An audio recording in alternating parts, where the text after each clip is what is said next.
E nesse texto que nós acabamos de ler, a partir do versículo 8, o apóstolo continua dizendo para os cristãos lá de Roma, aos romanos, que eles deveriam acolher os gentios, deveriam acolher a todos, indistintamente. Todos eram bem-vindos à nova comunidade de fé que ali estava instalada. Na verdade, nós não sabemos quem iniciou aquela igreja, porém, com certeza foram muitos dos apóstolos, dos discípulos, que possivelmente, até mesmo no próprio tempo de Jesus, ainda antes de ele ter ressuscitado, podem ter visitado Roma e levado a palavra de Jesus.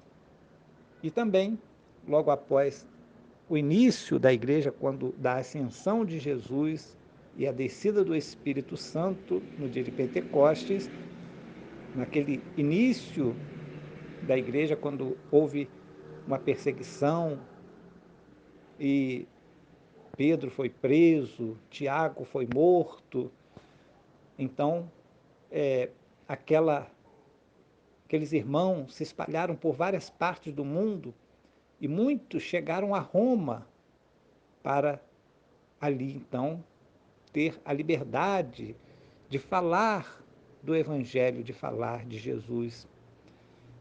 E essa notícia do Evangelho se espalhou por todos os lugares da terra, por longínquos lugares e também ali por próximo a Jerusalém, também em Samaria, né? Como nós vimos lá, a questão de Filipe, a questão também de Cornélio, né? Onde Pedro visitou a família de Cornélio e, enfim, a igreja foi se espalhando devido à perseguição e à saída de muitos cristãos de Jerusalém. Porém, havia sempre aquela questão, como nós vimos sempre comentando aqui, que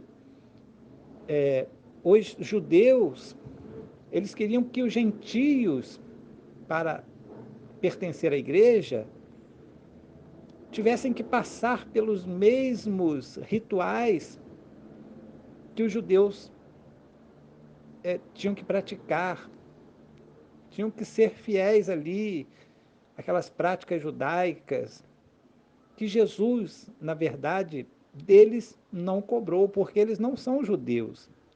Eles apenas passam a fazer parte da igreja por mérito de Jesus Cristo, porque Jesus Cristo já foi judeu justamente por isso, e é isso que ele está falando aqui, a partir do versículo 8.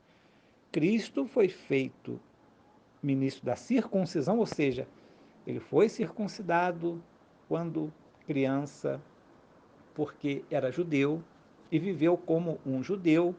Ele não pregou outra religião, porque também não era necessário. Ele não veio para trazer uma religião nova, não.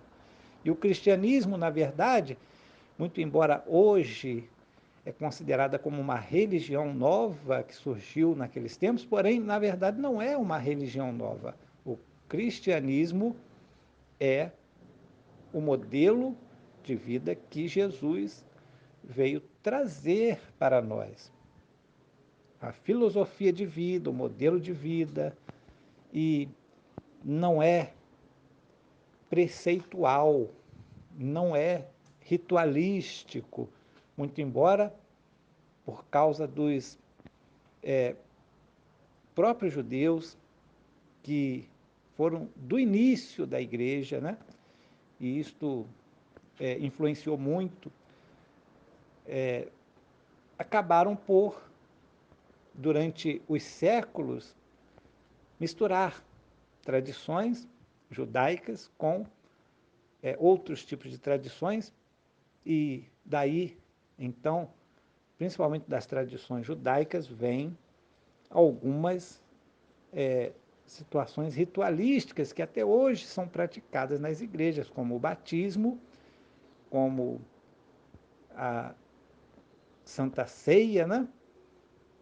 Nas igrejas evangélicas, a hóstia na igreja, a Eucaristia, né? Na igreja católica.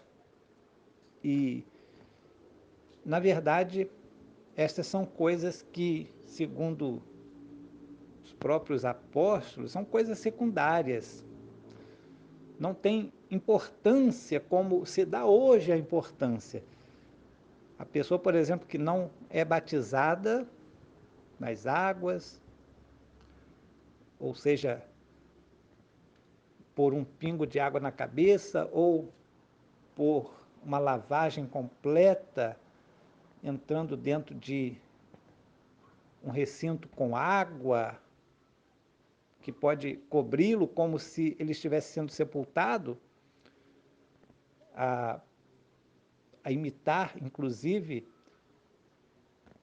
aquela comparação bíblica, a metáfora bíblica de Romanos capítulo 8, que nós já passamos por lá, já falamos sobre esse assunto, né? Que fala sobre a conversão, o batismo espiritual que acontece quando a pessoa se converte, e não quanto a batismo sacramental, no caso, no sentido de ritual. E hoje é dada uma importância muito grande aos rituais da fé, aos rituais da igreja ou das igrejas. Mas, na verdade, todas essas coisas ficaram no passado, porque Cristo já foi ministro da circuncisão por causa da verdade de Deus para confirmar as promessas feitas aos pais, ou seja, apenas por isso. Ele veio como judeu, viveu como judeu, morreu como um judeu, mas ele veio para salvar não só os judeus, em primeira instância, digamos assim, uma primeira parte, a sua vida foi dedicada à salvação, à evangelização dos judeus para mostrar a verdade. E a verdade que Jesus mostrou era muito contundente e também muito contrária à religiosidade do seu tempo, porque ele veio mostrar que deveria haver amor, não somente entre os judeus, mas entre todas as pessoas. Deveria haver amor por todos e ele, portanto, recebeu a todos. Ele não discriminou ninguém. Ele atendeu uma mulher samaritana no poço de Jacó, indo para Samaria. Ele atendeu uma mulher cirofenícia. Ele curou uma mulher estrangeira do fluxo de sangue e assim por diante. Jesus, ele se importava com as pessoas, independente das suas nacionalidades.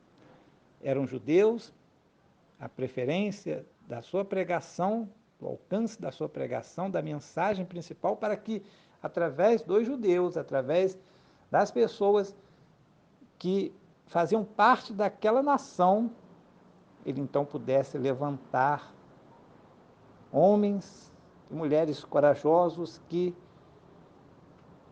passaram a pregar, sim, um evangelho que não era somente para eles, mas era para todos os povos, todas as nações, até mesmo as profecias aqui citadas, e existem muito mais que nós encontramos no Antigo Testamento. O próprio Jesus disse, né,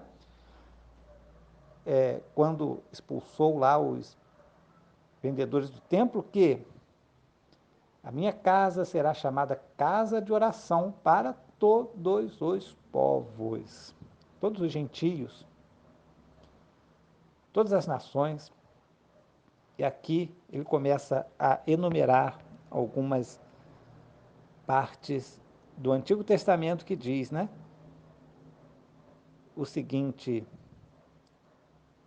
e para que os gentios glorifiquem a Deus pela sua misericórdia, como está escrito, portanto, eu te louvarei entre os gentios e cantarei o teu nome. Por que será que foi isso? Né? Porque estava ali profetizando, ou seja, desde aquele tempo também, até mesmo entre os gentios, era para ser anunciado o nome do Senhor. Mas havia sempre aquela diferenciação, né? Os gentios, eles não faziam parte daquele povo que era nomeado e era chamado como povo de Deus. E depois outra vez diz, verso 10, alegrai-vos gentios juntamente com o povo, ou seja, para que todos os gentios, todas as nações, todos os estrangeiros pudessem se alegrar com o povo de Israel.